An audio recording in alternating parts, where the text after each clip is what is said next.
แบบนี้เลยเท่าแบบนี้เลยบักโปกมันหยอกเมียมันแบบนี้เลยข่อยบ่มากมันเฮ็ดกับเมียมันแห้งโพดเท่าเฮ็ดแบบนี้เลยเนี่ยล่มไปแบบนั้นเลยเท่าบักโปก นี่ยังก่อบักโปกมันเฮ็ดกับเมียมันแบบนี้เลยเท่าข่อยเห็นกับตาข่อยมาเว้าสู่เจ้าฟังเนี่ยข่อยย่านเจ้าบ่เข้าใจข่อยก็เลยเฮ็ดแบบมันไปเลยนะ บอกปกมันหยอกเมียแบบนี้ติ แบบนี้เลยเท่ามันเฮ็ดแฮงอีหลีเท่า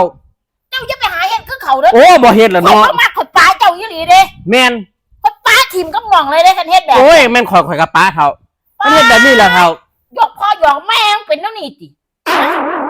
คนพ่อคนแม่งหยอกกันแบบนี้ติจะหาเห็ดคือเขาเด้อเฒ่า แม่นข่อยบ่เฮ็ดก็แล้วกันอะ คันเฮ็ดข่อยป้าถิ่มเลยเด้ แม่น ปัดโทมเนี่ยมันนั่งอยู่ซื้อมันมาตีนยาเอาบัดเดียวเนี่ย แม่น นะ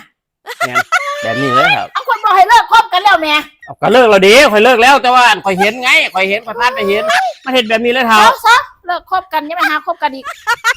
มูบ่ดีแบบนี้